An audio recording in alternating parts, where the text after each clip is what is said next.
Bismillahirrahmanirrahim. So lecture number 3, and we will be discussing transmission fundamentals, and the title of the course is wireless and mobile computing. So these are the bullets which we will be going through one by one.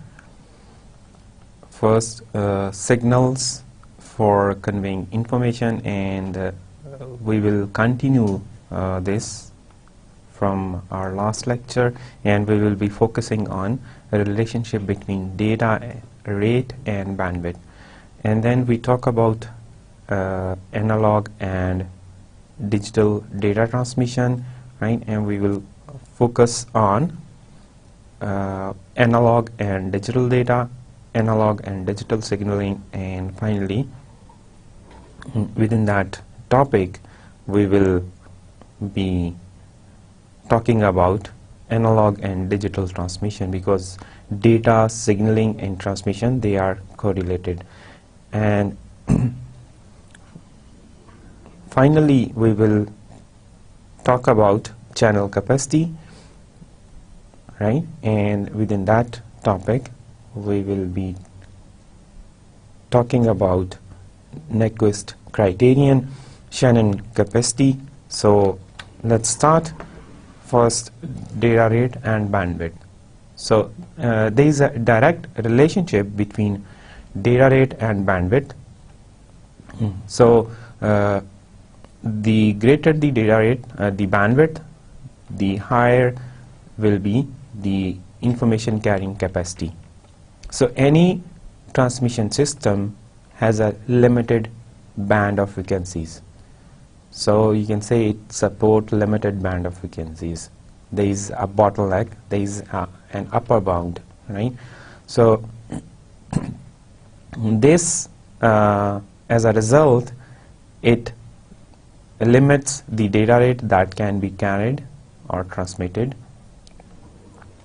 by using this medium, right? So if we take the example of a square wave, then you can say that the square wave has infinite components or infinite frequency components. So as a result, it should have infinite bandwidth. But this is the theoretical point of view. So actually the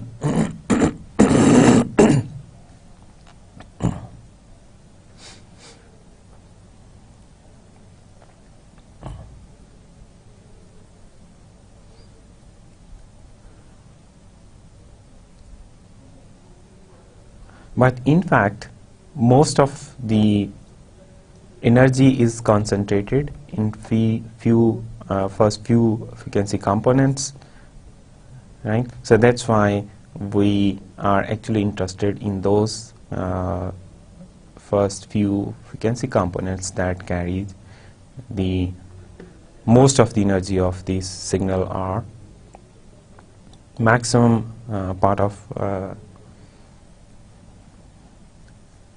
energy. So as a result, due to this limitation, it limits the bandwidth, right? So there is an upper bound.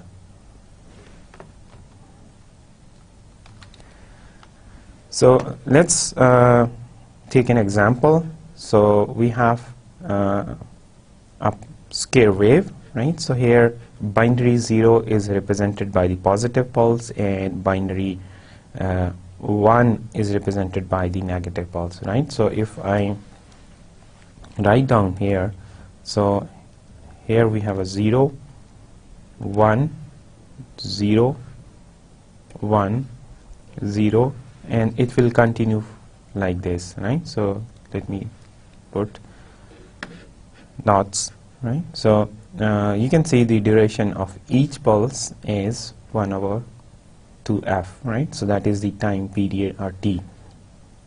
Thus, as a result, the data rate is 2f bits per second. So the question which we have, what are the frequency components of this signal.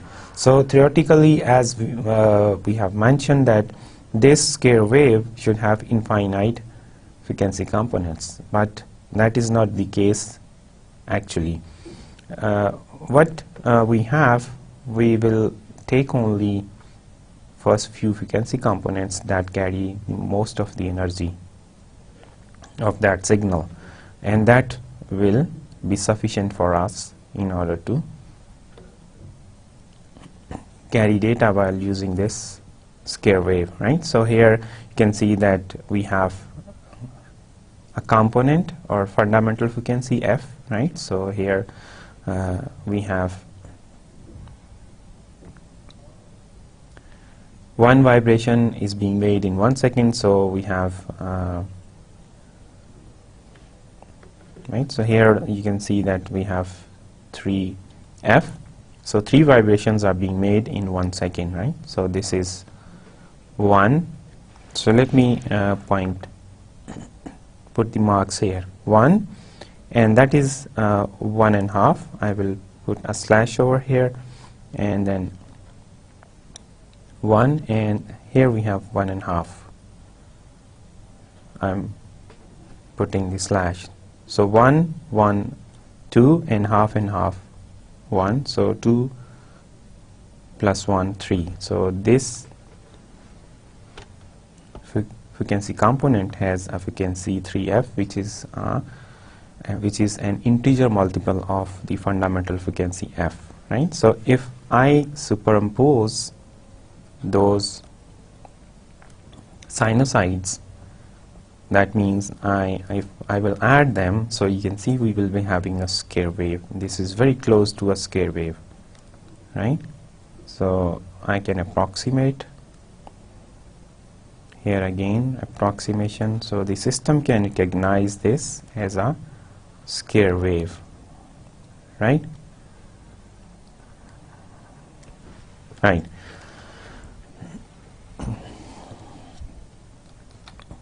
Okay, so let's keep on adding up frequency components, right? So here we have 1 fundamental frequency, that is f, 2, this is an integer multiple of the fundamental frequency, that is the having value of 3f, and then we have 5f, again an integer multiple of the fundamental frequency, right? So let me mark the points.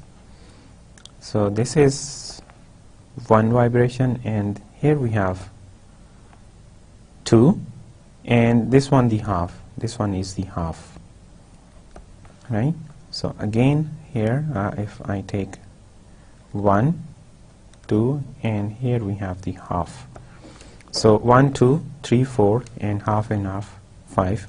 So you can see that in this square wave we have the dominating frequency as 5f, right? So this is again the square wave. System can recognize this as a square wave.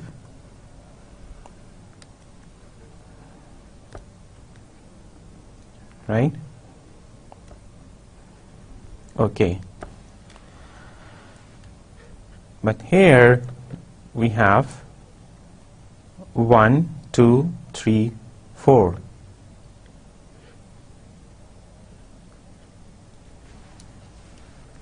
So we have added first four frequency components that are carrying most of the energies.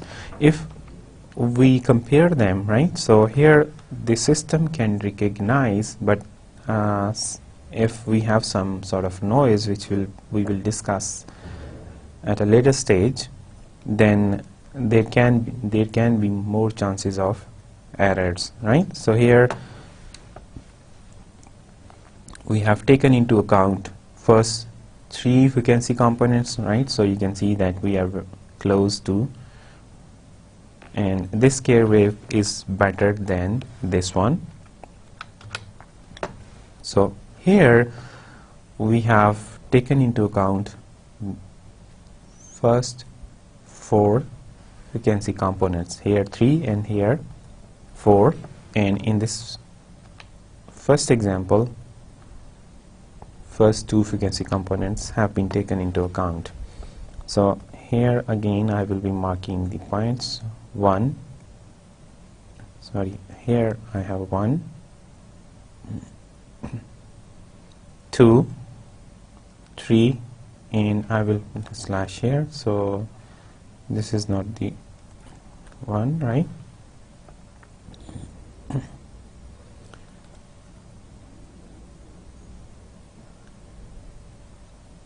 So here I have 1, 2, 3, and 3.5. So 3, 3, 6, half and half 1, so 6 plus 1, 7. So you can see the dominating factor 7f, right? So you can see that here we are more close to the square wave, right?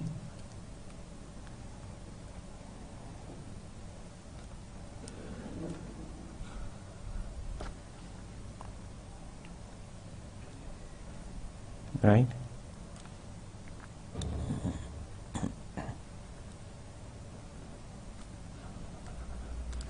So this figure where we have taken into account 4 frequency components that carry most of the energy, and this is more close to the square wave, right? So as you know that each signal, it has infinite number of frequency components, right? So you can see that if I have a signal like this, so I can represent, or I can decompose signal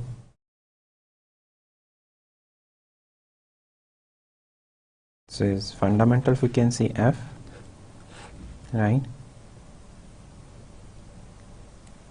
This is, let's say, 2f,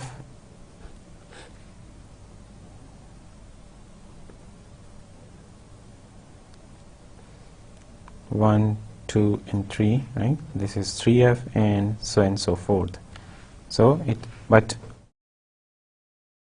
mostly first few components, they carry most of the energy of the signal, right? So we can only use those first few frequency components. But the peak amplitude of the kth frequency component, kf, is only 1 by k. So most of the energy in this waveform is in the first frequency components, right? So that's what I have mentioned over here. So what will the effect if we limit the bandwidth to just first 3 frequency components, right? So you can see we have already seen the effect. So here in figure A, we have shown this. So if you compare figure A and B, you can see that B is more closer to the shape of a square wave, as we have taken into account 1, 2, 3, 4 frequency components. So here on left hand side of the figure, you can see the relationship between data rate and the bandwidth, right? So the system we are using is a digital transmission system, and the capability of the system is 4 megahertz, that is the bandwidth, right? So let's we attempt to transmit a sequence of alternating zeros and ones as the square wave of figure C, right? So we are trying to transmit this. So what is the data rate we can achieve? So this is the use case, right? So we have few cases right? So let's approximate the square wave. Figure A, right? So 1, 2, 3.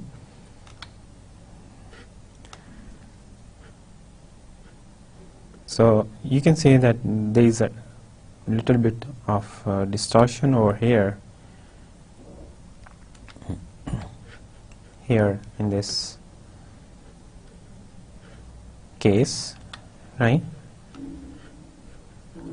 Though this waveform is close to the square wave, and the receiver is able to differentiate between a binary 0 and a 1, right?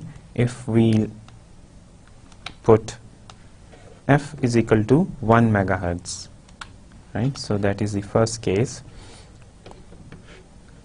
right? So f is 1 megahertz, 10 raised to the power 6 cycles per second.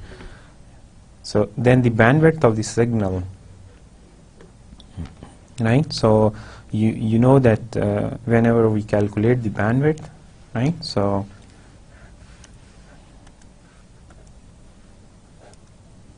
if I'm in the frequency domain, and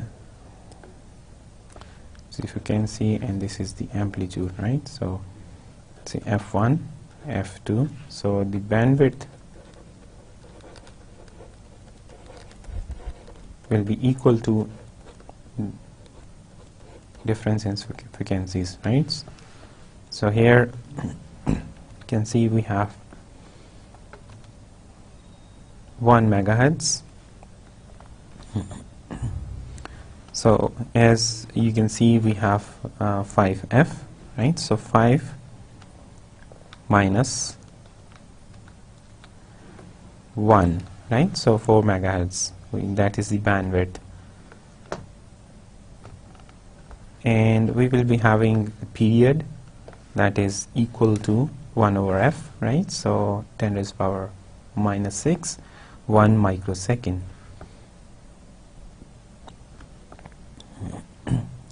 So if we treat this waveform as a bit string of ones and zeros, so as you can see that we have t is equal to 1 microsecond. So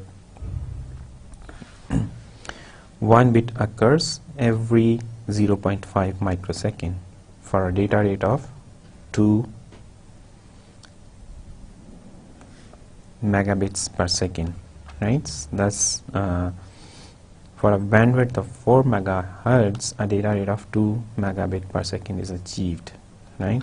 So then we have another case. Now suppose we have doubled the bandwidth, right? So that is 8 megahertz.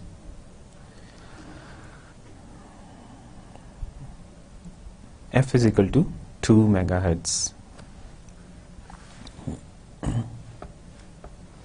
So using the same methodology, right? So we will be having the difference between the higher frequency component and the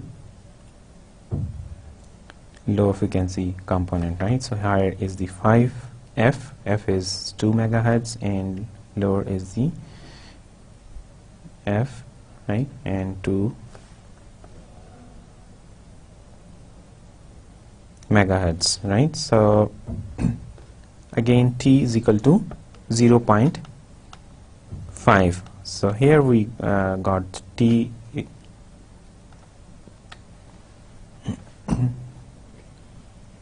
0.5 microsecond.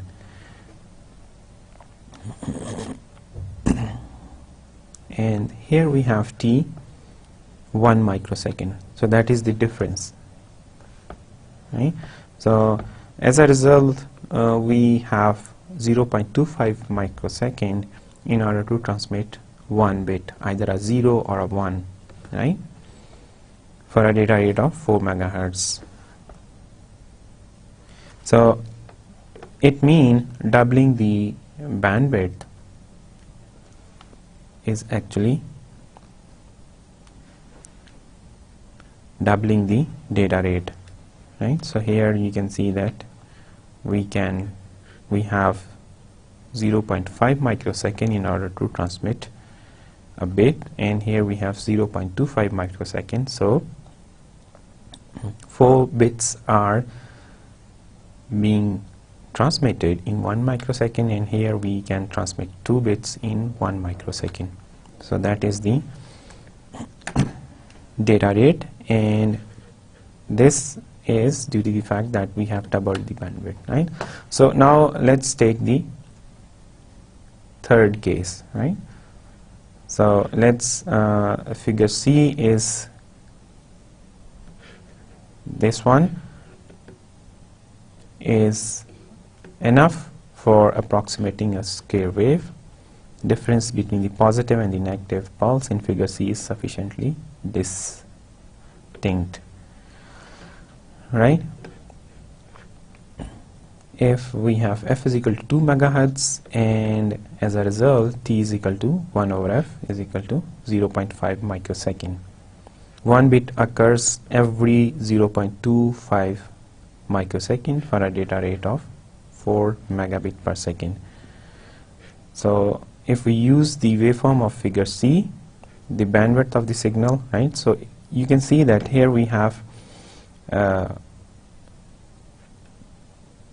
3f and f, right? So you can see we are taking into account only first 2 frequency components, right? So the bandwidth will be 3 minus 1, right? That is 3 into 2 into 6, 10 raised to power 6 minus 2 into, because f is 2 megahertz. So that is the fundamental frequency, so 4 megahertz. So as a result, a given bandwidth can support various data rates depending upon the ability of the receiver to distinguish between a 0 and 1, right? So here we have shown that the data rate and bandwidth is also depending on the capability of the receiver, right?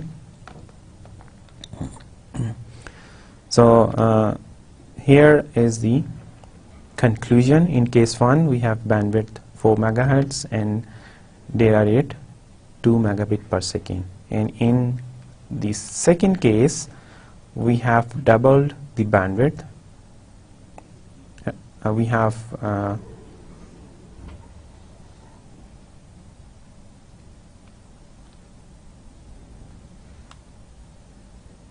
so data rate is 4 megabit per second. So here in the third case, due to the capability of the receiver, 4 megahertz and data rate 4 megabit per second. So you can see that by doubling the bandwidth, data rate is also doubled, right? So but here due to the capability of the receiver, the data rate remains the same, because that is also important. If the receiver don't have the capability to recognize or differentiate between a 0 and 1, right? So these are the conclusions we learned from 3 different cases, or from the discussion over data rate and bandwidth. So as we all know, any digital waveform will have infinite bandwidth. So if we attempt to transmit this waveform as a signal over any medium, right, the transmission system will limit the bandwidth that can be transmitted. This limitation is imposed due to the fact that we cannot take into account all the frequency components that are being present within the digital waveform. For example, in case of a square wave, so a square wave can have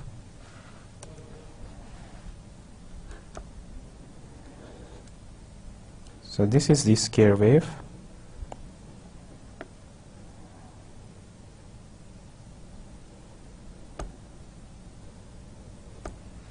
and it is continuing like this, and it will be having frequency components, for example F, 3F, 5F, and will continue in this way forever. But what normally we do, we take into account the frequency components, first frequency component that carry most of the energy. So in some cases we can take first 3 or maybe first 2, right? Or then in some other cases we can also take into account first 4 frequency components, right? So that our superimposition of those frequency components is very close to the square wave, right? So as a result, there is a limit on the bandwidth, right? So this is the outcome for any given medium. The greater the bandwidth transmitted, the greater the cost, right? So we will be paying more if we want to use more bandwidth, right? So there are 3 main elements that are being involved, or that put upper bound on the bandwidth that can be transmitted, right? Transmitter, the channel or medium, and the receiver, right? So those 3 factors are limiting the transmission bandwidth, transmitted bandwidth.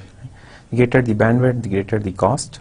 So you can have an idea that we normally calculate the link budget, and that is the cost. The narrower the bandwidth, there are more chances of errors, right? So if we have a data rate, W bits per second, bandwidth is 2 W hertz, give good presentation, right? So this is the same, greater the bandwidth, the higher the data rate, right? Keeping the same data rate, greater bandwidth, right? So if we are intending to keep the same data rate, right, and we still increases the bandwidth, right, so it means we will be having the better quality of the received signal, right? So let's talk about data transmission. So data transmission, or rather successful data transmission, depends on 2 factors, 2 main factors: quality of the signal being transmitted and the characteristic of the transmission medium, the channel, right? These are the 2 important factors in order to have quality data transmission. So let's talk about the transmission terminologies. So as we all know that the data transmission occurs between a transmitter, we have a transmitter, and on the receiver side we have a receiver, and in between we have a channel or medium, right? So and the communication is made in the form of electromagnetic waves, right? In some case in electrical pulses, and the medium can be a guided medium or unguided medium. For a guided medium, we have a few examples. We can use twisted pair, coaxial cable, optical fiber, right? For the unguided medium, we have, or you can say wireless. In case of wireless, we can use air, vacuum, and seawater as medium. So there are a few terms that are important regarding data communication in case of even guided medium or unguided medium, right? So data. So actually how we can define a data. These can define entities, data as entities that convey meaning or information, right? So, and in order to convey the information, we use signals, and those signals can be electrical pulses or they can be electromagnetic waves, right? And those signals, electromagnetic pulses or electromagnetic waves, they actually represent the data. Then transmission, the communication of the desired data by the propagation of signals. So of course we need to process in order to propagate those signals. Then we have two different types of data, as we have already discussed, analog and digital data. The examples of analog data are video and audio. On the other side, we have text and integers that represent digital data. So as we have mentioned, signaling is also important in order to transmit the data, right?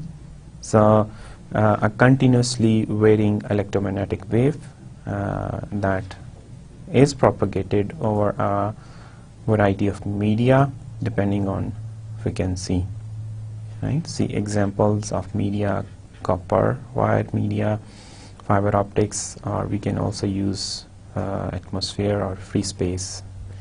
So analog signals can propagate analog and digital data. So if we have analog data, right, we can use analog signals. If we have digital data, again we can use analog signals. And then digital signals, right? So this can be a sequence of voltage pulses that may be transmitted over guided media, for example a copper wire, right? It's cheaper than analog signaling, but they are less susceptible to noise interference, and they suffer more attenuation. So digital signals can propagate analog and digital data, right? So here analog signals. So you can see that they are used in order to represent data with continuously varying electromagnetic waves. So here we have represented voice sound waves, right? So these are analog data, continuously varying, and here we have the telephone, right? So again we have the analog signal. So analog data and analog signaling is used in order to transmit this data using a copper wire, right, or telephone pair that is actually the copper wire. So here we have digital data, and you can see we have binary pulses, voltage pulses, and this is the modem, right? And this modem is actually modulating this digital data with some carrier in order to transmit this data over an analog channel, right? So as a result we get the analog signal. So we have used a carrier frequency in order to modulate this digital data. So we have digital data, analog signal. This is here some transmission media such as fiber optics and satellite will only propagate analog signals. And then we have analog data. Here we have, this case, analog signals. So you can see that this is a very natural sort of conversion, right? So analog data, sound waves or voice you can say, and then we have the conversion into analog signals. So digital signals, right? So here we have analog signals. You can see on the right hand side we have analog signals in both cases. Even we have analog data and digital data. So here we have the digital signaling. What does it mean? We will be using digital signaling in order to transmit the data over the channel. Digital data, digital signal, right? So you can see here we have again the pulses, and this is the digital transceiver. So transceiver is the equipment that has the capability of transmission and reception, right? So in that case, equipment for encoding digital data into a digital signal is less complex and less expensive than the digital to analog equipment, right? So in this case, digital to analog equipment, this is much more complicated.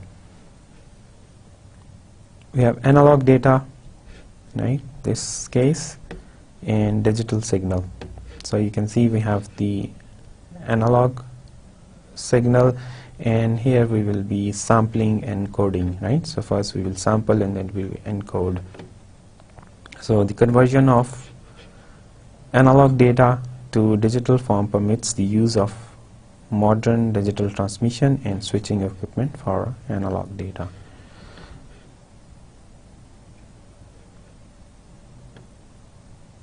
So here is the mistake, right? So it should be analog data. So analog data and digital signal. So these are some of the reasons for choosing data and signal combinations.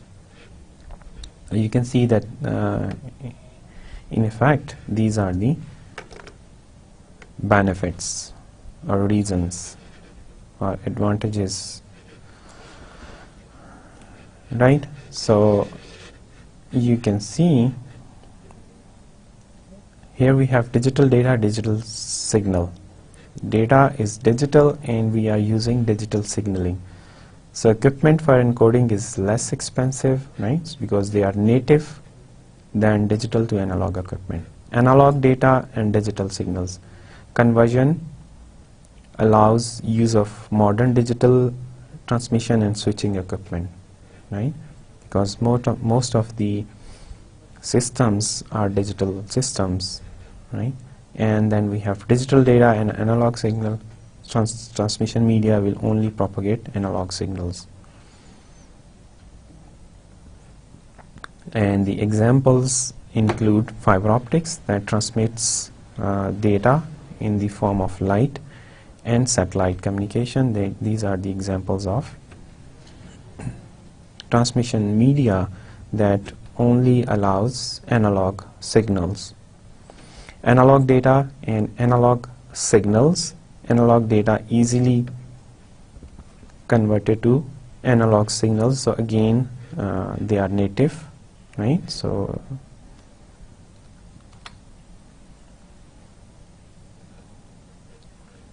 here how we treat, right? Treatment of signal. So in figure A we have mentioned the data and then the signaling to in order to represent this data. So here we have analog data and we are using analog signaling in order to represent this data. Analog data and digital signaling is used in order to represent the analog data. So this is a sort of table. Digital data and analog signaling is used in order to represent digital data, and then we have digital data and digital signaling is used, right? So let's talk about this, right? So analog, digital data and digital signaling. Two alternatives. One signal consists of two voltage levels to represent the two binary values, right? Digital data are encoded to produce a digital signal with desired properties, right? So we can translate the digital data into the desired digital signal so that we can transmit without or with minimum errors, right? So for analog data and analog signaling, two alternatives. Signal occupies the same spectrum as the analog data rate are encoded to occupy different portion of spectrum, right? So for example, for a sound wave, we have a spectrum, specific spectrum, right? That is in Ks, and whenever we want to transmit the sound over a very long distance, right? So we actually multiply this or modulate this with some carrier, and as a result the spectrum is shifted to some other place, right? So we can transmit. And here is the treatment of signal, right? So after the conversion of the data, we have to into signals, we have to transmit the signal. So that actually includes the treatment of the signal, right? So we analog signal and analog transmission is propagated through amplifier. We use amplifier. Same treatment whether signal is used to represent analog data or digital data. So here we have digital signal, and this is digital transmission, right? So again, digital signal represents a stream of ones and zeros which may represent digital data or maybe an encoding of analog data. Signal is propagated through a repeater. At each repeater, a stream of ones and zeros are recovered, right, and then transmitted.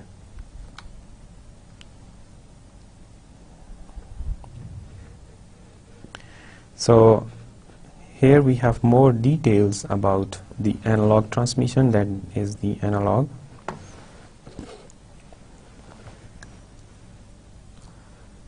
Analog signals without regard to their content. The signal may represent analog data, for example voice, or digital data, for example data that pass through a modem, right? So here we have the case when we have a modem, right? So digital data and okay, in either case the analog signal will suffer attenuation, right? So we will have attenuation, and this will be the limiting factor for the length of the transmission link, transmission media. So in order to achieve longer distances regarding the transmission link, the analog transmission system includes amplifiers.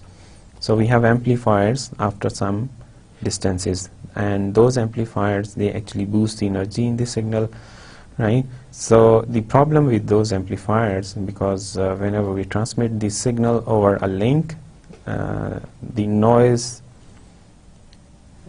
has to be there, right? This is for sure that we will come across the error noise.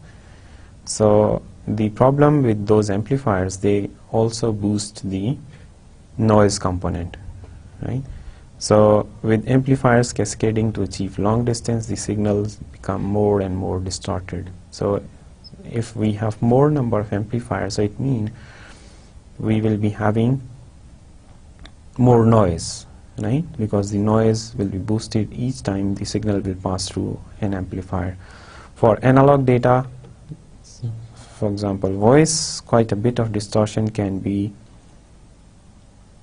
tolerated, right? So we have more immunity in case of voice transmission, and the data remains gettable, right? So we can again retrieve the data. However, for digital signal transmitted as analog signals, cascaded amplifiers will introduce errors, right? Because it's difficult to retrieve the signal. Then for digital transmission, as opposed to the analog transmission is concerned, with the content of the signal, right? So here analog transmission, we are not interested, or we are not focusing on the contents, right? So the signals may represent analog data or digital data, right? So here we are concerned with the content of the signal. Digital signals can be propagated only a limited distance before attenuation, right? So the attenuation can affect the integrity of the data. To achieve the greater distances, repeaters are used, right? A repeater receives the digital signal, recovers the pattern of ones and zeros, and then retransmit a new signal, right? So thus, in this way, we can overcome the attenuation. Analog signal, if the signal carries digital data, right? So these are the transmission impairments, right? Whenever we transmit a signal, so on the receiver side, the received signal can be different from the transmitted signal, right? So for analog, the received signal is degraded in quality, right? For digital, we can have bit errors, right? So 0 can be a 1 when received, and 1 can be a 0 when we receive the data, right? So there are few significant impairments, and those are attenuation and attenuation distortion, delay distortion, and noise.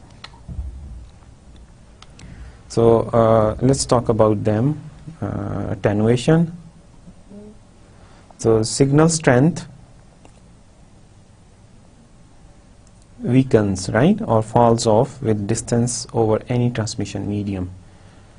And this attenuation, the problem with this attenuation is that it varies with frequency. For a certain frequency component, it is, for example, the distortion. Let's make it clear, more clear. For example, we have square wave. So as I have mentioned, we can represent this square wave. So that is the fundamental frequency component, C2F multiple 3F, right? So we are transmitted this, right? We are actually interested in transmitting this square wave, right? So for this, the attenuation can be A1, attenuation can be A2, and attenuation can be A3, right? So all the frequency components, they may go through different attenuations, resulting in the attenuation distortion, right? So received signal strength must be strong enough to be detected, sufficiently higher than noise to be received without error, using amplifiers, right? So okay, and then we have also delay distortion, right? So the one component arrives earlier than the other components, so that can be the propagation velocity of a signal through a guided medium varies with frequency, right? Various frequency components arrive at different times, resulting in phase shift between the frequencies, right? So there can be phase shift, different frequency components arriving at different times. So this delayed distortion is critical for digital data, since part of 1 bit spill over into other, causing intersymbol interference, right?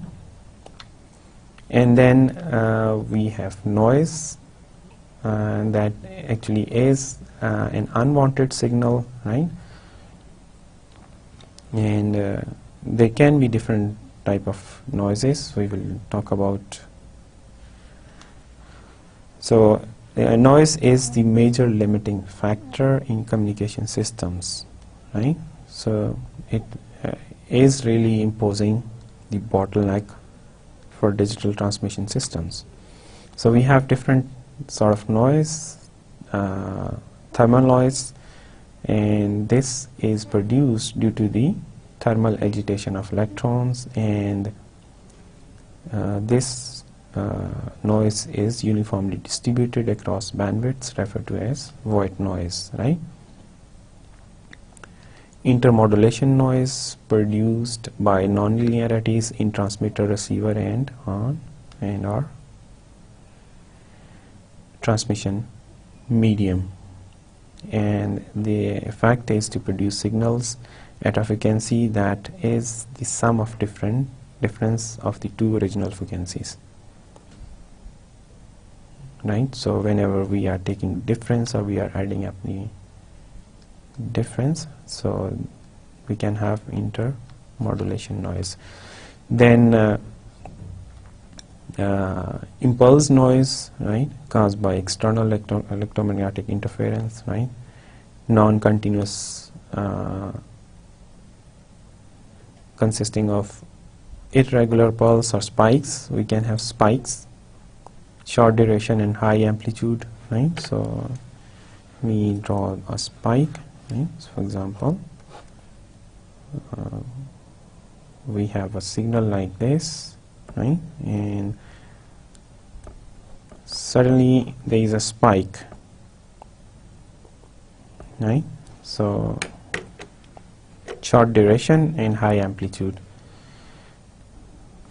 Minor annoyance for analog signals, but a major source of error in digital data. So crosstalk, right? This we might have experience of crosstalk whenever we're talking on a telephone line, even regarding GSM, right? So when we are using AIMS, so you can see that we can have a crosstalk, right? So a signal from one line is picked up by another. That is very common in PSTN lines, public switch telephone networks, right? So the reason for this crosstalk is that electrical coupling between nearby twisted pairs, antennas pick up unwanted signals. So channel capacity, right? So actually those type of impairments which we discussed, they actually limit the data rate that can be achieved, right? So for digital data, the impairments which we have discussed, they actually are limiting the channel capacity, right? So what a channel capacity is, the maximum rate at which data can be transmitted over a communication path or channel under given circumstances or under given conditions. So there are few concepts which we have to take into account while we talk about the channel capacity: data rate at which the data can be communicated, that is represented in bits per second; bandwidth, the bandwidth of the transmitter signal, right, as constrained by the transmitter and the nature of the transmission medium; noise, that is the average level of noise over the communication path; then the error rate at which errors occurs, that is we define error when we transmit a 1 and we receive a 0 on the receiver side, and we transmit a 0 and 1 is received on the receiver side. So this is the whole story, right? So channel capacity, maximum rate at which data can be transmitted over a given communication path or channel under given conditions, and these are the limiting factors or the different important factors that are related to the channel capacity: data rate, bandwidth, noise, error rate, limitation due to physical properties, and okay. So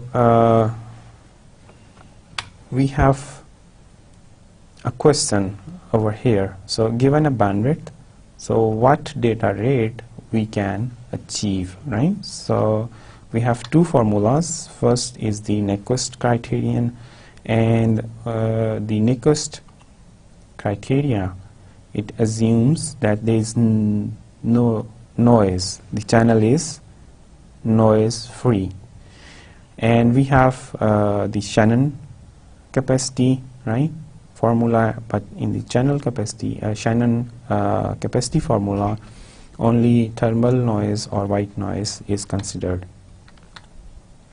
right?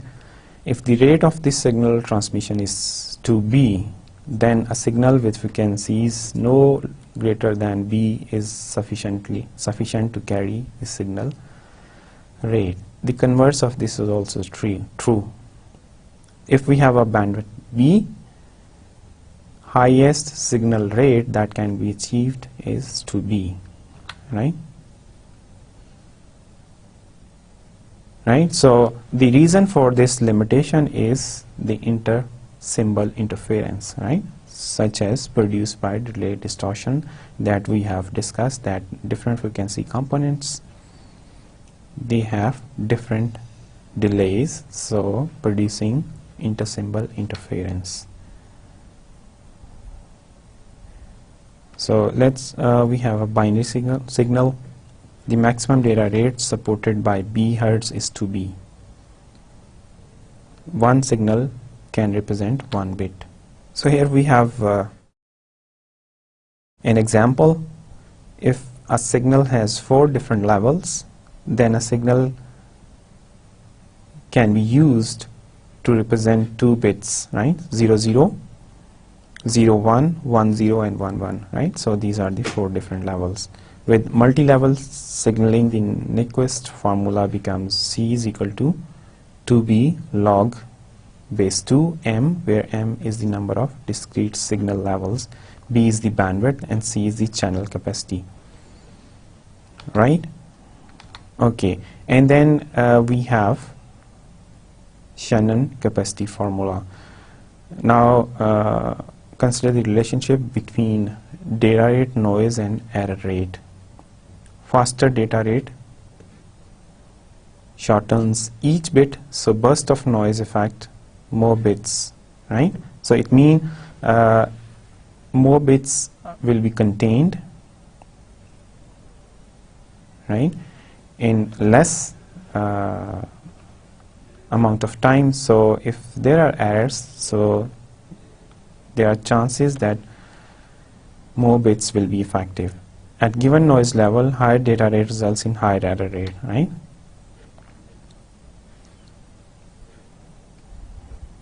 For a given level of noise, we would expect that a greater signal strength would improve the ability to receive data correctly. So we define a new parameter, that is SNR, or in some books or some literature we simply say SN, signal to noise, right? So SNR, signal to noise ratio, right? A receiver, because it is the receiver that processes the signal and recovers the data. SNR, we measure this in dBs. So this is the formula for Shannon capacity, right? C is equal to B log base 2 1 plus SNR, and remember we have only considered white noise, right? So here we have an example.